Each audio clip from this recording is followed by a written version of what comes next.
Hey guys, how's it going? This is Al, once again, chilling with you for week 2 on Draftkings. We're going to take a first look at the salaries and at the lineups on Draftkings to see what can we build. I just kind of took a look at it. It looks much tighter than it did in week 1. It's going to be tougher to build a lineup that's going to score you as many points as you scored in week 1. So let's try and dig into this. Let's take a breath. Let's recover from the avalanche of points that we saw throughout week 1 and try to make some money in week 2. If you like this content, please drop a like on this video, subscribe to the channel, and make sure you mash that notifications button so you can be notified as soon as I post new videos, as I'm going to do all week, every week for the entirety of NFL season and into NBA. So thanks for being here. Let's get to the show. Drew Brees, your number 1 quarterback, your highest priced quarterback in week 2. Squaring off against Cleveland. Put up a monstrous amount of points yesterday, and they haven't updated these. What did he have? 35 points? Something ridiculous. Squaring off against Cleveland, who looks better on defense than they did before. But still not a shutdown defense at all. Ben Roethlisberger against Kansas City. Kansas City can move the ball on offense. They can keep the pressure on you. They can score in bunches. They can score from close. They can score from deep. And their defense is not able to stop anybody, as Phillip Rivers last week posted a 424-yard performance with 3 touchdowns and 1 interception against a team that he has struggled against in the past. Roethlisberger in a game with a total of 50. Team totals tend to affect quarterback scoring more than pace, because efficiency and scoring is what drives quarterback scoring. But the band of quarterback scoring is so much more narrow than running back and wide receiver and tight end that I tend to want to pay down at quarterback. You know, Aaron Rodgers, fantastic game on Sunday Night Football last night. Phillip Rivers, somebody we're going to use and utilize a lot. I feel like I'm taking crazy pills. C. Maximus, thank you for the 200 bits. Throughout this season against Buffalo, probably not going to want to target him. We're going to target running backs and defenses against the Buffalo Bills. Cam Newton, always possibility for a rushing touchdown as well, on top of his pass game work against a defense that may not be able to stop him and does funnel targets to running backs. He did lose Greg Olsen in week 1, meaning that more targets are going to go to a couple of people. We'll talk about them in a little bit. Tom Brady priced way down, aggressively priced down, going up against Jacksonville in Jacksonville. Might make for a really good tournament play. It's going to be interesting to see throughout the week how this progresses. I'm going to be taking a long, hard look at Tom Brady, and can he do what he needs to do for 6,500? We need about 18 to 20 fantasy points out of him if we're going to play him in cash against Jacksonville. I typically don't like to bang my head up against a brick wall, so I'm going to look for a path of lesser resistance. Kirk Cousins going up against Green Bay's defense. That might be a path at 6,400. Deshaun Watson against Tennessee. I think this is really, really interesting at 6,300. Had a very inefficient day. The regression monster is certainly coming for Deshaun Watson. As I've said, his performances last year were off the charts and were spectacular. So unless you believe that he is the greatest quarterback and the most efficient quarterback in the history of the NFL, and he's going to continue that, then that's one thing. If you think he is going to regress like I do, whether it's 25%, 20%, 30% regression, if he regresses 25% from last year, he still averages 20 fantasy points a game, right?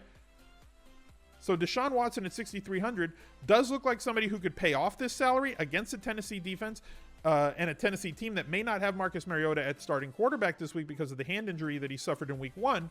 I think is a very interesting play here. Jared Goff going up against Arizona, who gave up a ton of looks against Alex Smith last week. Somebody else we can consider at 6,300. Patrick Mahomes, one of my favorite quarterbacks coming into the year, did more than I thought he would do against San Diego in week 1. Away quarterbacks don't really struggle the way away running backs struggle in terms of expected fantasy points or fantasy points versus expectation. Mahomes is an interesting play here at 6,100. Stafford going to throw the ball a ton, but home road splits for Stafford. Much better quarterback in the dome than he is outside. Jimmy Garoppolo against Detroit. They play a little bit slow. Not sure if that's what I want to do for cash. Looking down here in the 5K range, Taylor against New Orleans. He threw the ball 40 times, although extremely inefficiently, but you can chalk that up to wind and rain. In week 1, he's got a spectacular set of wide receivers with Josh Gordon playing 80% of snaps yesterday, even though he only got a couple of targets, did catch a touchdown. Jarvis Landry as well, good catching backs and a tight end if Njoku is healthy and Duke Johnson gets the play that he can, as well as Carlos Hyde, who is a phenomenal pass catcher in his own right. Tyrod Taylor at 5,900, somebody I'm going to be considering once again. 77 rushing yards for Tyrod Taylor in week 1. Rushing yards for a quarterback, easiest way to help them reach a solid floor. Tampa Bay against Philly. Fitzpatrick went bonkers in week 1. Again, something we're going to have to take a look at. He needs 16 fantasy points for us to be happy. This looks like it could be a fantastic letdown spot against Philly's defense, which is arguably one of the top 3 in the league in terms of defending the pass moving forward. They're extremely strong. They're going to run the ball a ton. They're going to slow things down. They're going to get pressure on the passer. I'm going to have to focus more on Fitzpatrick. Looking way down here, are there super cheap ones? Josh Allen starting against the Chargers. 4,600. Not my style of guy, though. Not interested at all. Gabbard against Houston is very interesting, though. If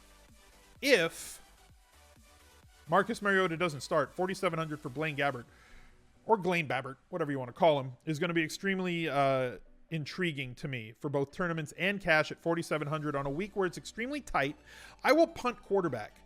And get to a guy that really only needs 14, 15 fantasy points for me to be happy, to afford the 7, 8, 9K guys that we really want to play this week, because players have been priced up across the board, it looks like, for week 2 on DraftKings. I'm going to go with Mahomes to start in a game that a lot of expected scoring. 6,100, has the ability to run the ball. We saw them have 2 or 3 scripted runs for him inside the 5 in week 1 against San Diego. We saw them run a little flip pass play, a little shovel pass play.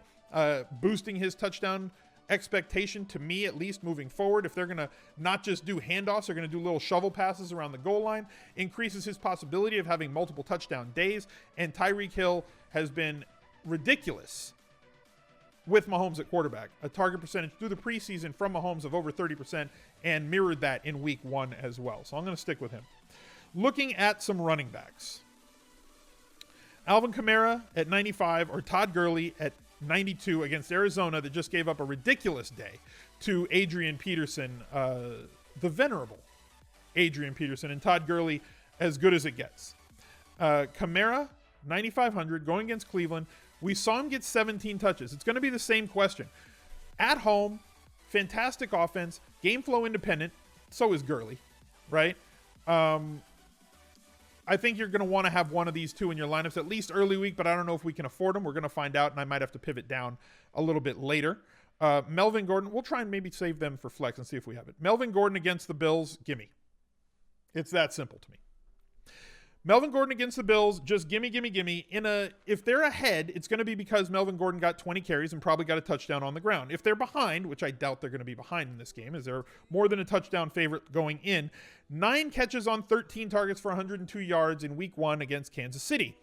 He is going to get his share of targets. In a win, he'll probably get 6 or 7. In a loss, he'll probably get 8 through 12. He's going to get 25 touches most weeks. Last week, he had 15 carries, 9. He had 24 touches last week in a loss. Scored 30.6 DraftKings points. 7,400 is just too cheap, considering that he gets the workload of Le'Veon Bell, Todd Gurley, and Alvin Kamara, well, more than Alvin Kamara, on a week-in, week-out basis, albeit he's not as efficient, but the volume's there against a team that's ill-equipped to stop him.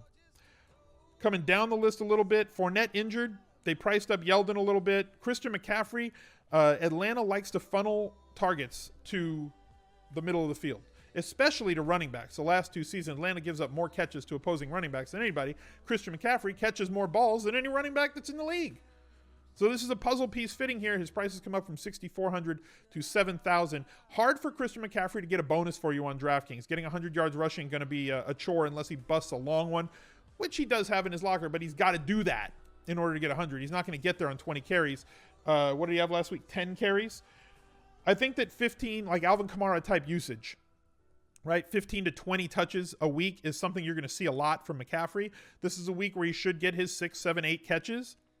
He might get 100 yards through the air if he stretches one out. He did get goal line usage this week. He was on the field. Cam ran one in. He fumbled one, and then they vultured him when he was on at the 1 yard line. They gave it to the fullback, and he scored on that one. So McCaffrey kind of needs to score a touchdown for him to be to exceed value at 7,000. I don't know if there's any guarantee that he's going to do it, but considering that James Conner in this same game at home, you look at the difference between Le'Veon Bell. Is James Conner Le'Veon Bell? No. But do Pittsburgh running backs, when Le'Veon Bell is out, get the same volume within 10% that Le'Veon Bell does? Yes. And in week 1, he had a ridiculous line. Carried the ball 30 times, caught a bunch of passes, scored multiple touchdowns. This offensive line likes blocking for him. The kid is humble as any get up, and he's 6,700. In a week where I'm going to be a little bit starved for value, I'm okay with these two being my first 2 running backs. Moving on to wide receiver. Up at the top of the list, Antonio Brown's somebody that I really want to have, and I know that there's negative correlation between a running back and a wide receiver on the same team. Antonio Brown, you need like what, mid-20s for this? I'm fine at 8,800 against Kansas City, who has no cornerbacks that are going to be able to contain him. I want to know if we can afford him. And just looking at this game, if we focus on just Pittsburgh, Juju Smith-Schuster only 6,400. He's not going to get the volume that Antonio Brown gets. Antonio Brown's going to get more targets. But Juju Smith-Schuster, I'll take him against this squad. Kid scored 8 touchdowns last year. You know he's going to get his share of the targets, and they're going to be plus targets. And you're going to get 2,400 in savings. So I'm going to line up Juju Smith-Schuster across from him. Kansas City side of the ball, if I want to match somebody with Patrick Mahomes, Tyreek Hill, maybe at this point we kind of have to say him and Randy Moss, the 2 best deep threats in the history of the NFL. Essentially, that's just who this kid is at this point. Totally different game, totally different body type, totally different a lot of things from Tyreek Hill to Randy Moss. But in terms of deep ball efficiency, no player has been as good as him. And he proved it again in week 1. Sammy Watkins, not all that interested in.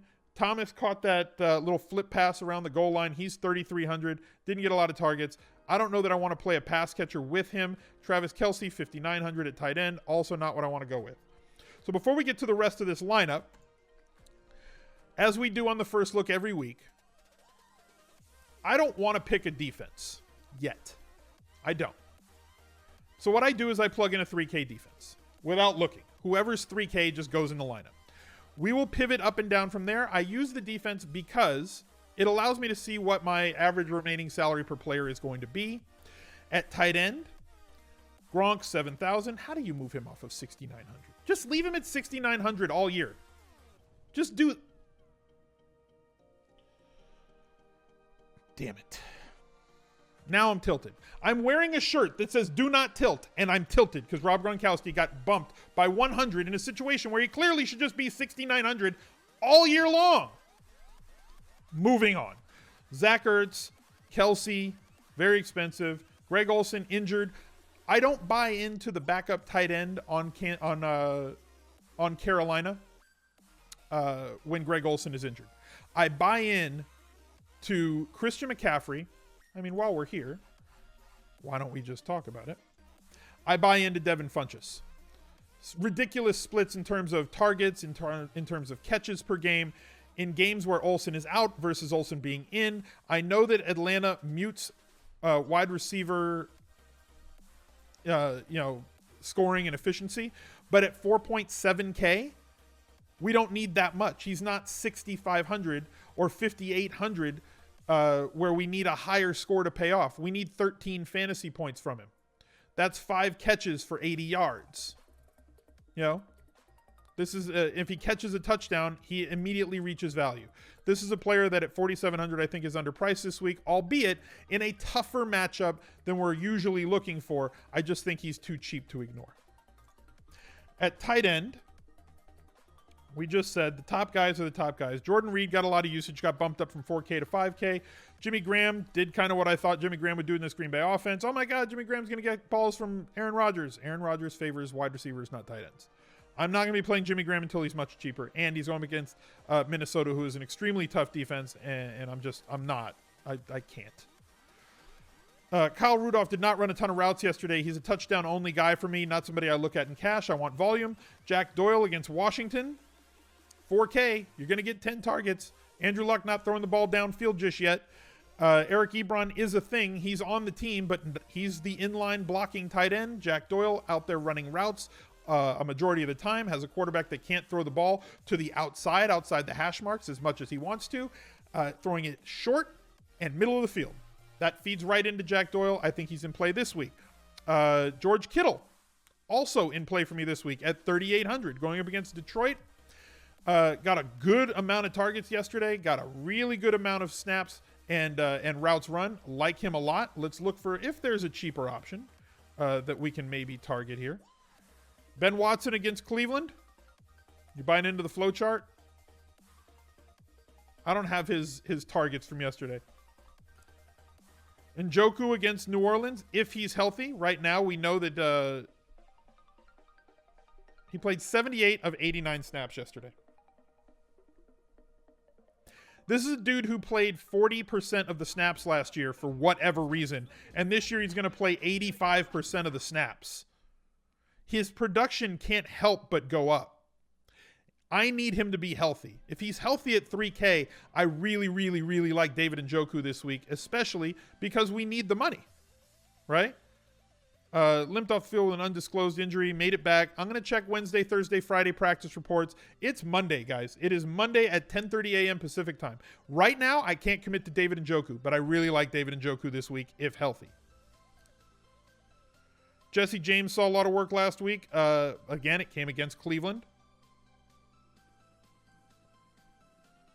Anybody else down here that we should be taking a look at, chat? Who do you like?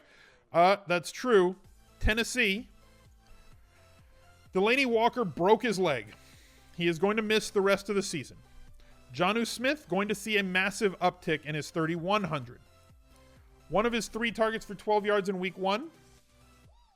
2 of his 3 targets in the last drive of the game after Delaney Walker off the field. His snap count is going to trend way upward. His target count is going to trend way upward. This kid is an athletic freak. He's young. He can catch. He can make plays after the catch at tight end. We're going to monitor this as the week goes along. Definitely in play for me. But if I'm going to lock somebody in on Monday, it's going to be Jack Doyle again, guys. Jack Doyle, or it was going to be Kittle at 3,800. I'd be okay if Njoku did not have an injury late in that game, and I know he came back from it in the game. I'd probably be on Njoku in a game with a 50-point total where they should be playing from behind, indoors, on turf, 20-plus points expected from the Browns, and they're going to have to throw to keep up. I think Njoku's a great play. Because of the injury, I'm going with Jack Doyle early. So we got one more wide receiver, and we got a flex. Jarvis Landry at 6,300 got 15 targets last week. Can we fit this? No. See? Like, it's super tight. We cannot even fit Antonio Brown. We cannot fit one of these other running backs in this lineup. 2,500 remaining. Unless we go super duper cheap at tight end.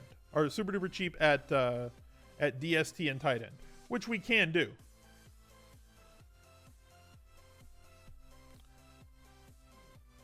Emmanuel Sanders, 6,200 going up against Oakland. I think that's a great play. Nelson Aguilar against Tampa Bay is going to see a ton of targets, but probably not going to get a lot of yards unless he makes a play after the catch. A lot of his targets are within 5 yards of the line of scrimmage. Think Jarvis Landry with less escapability.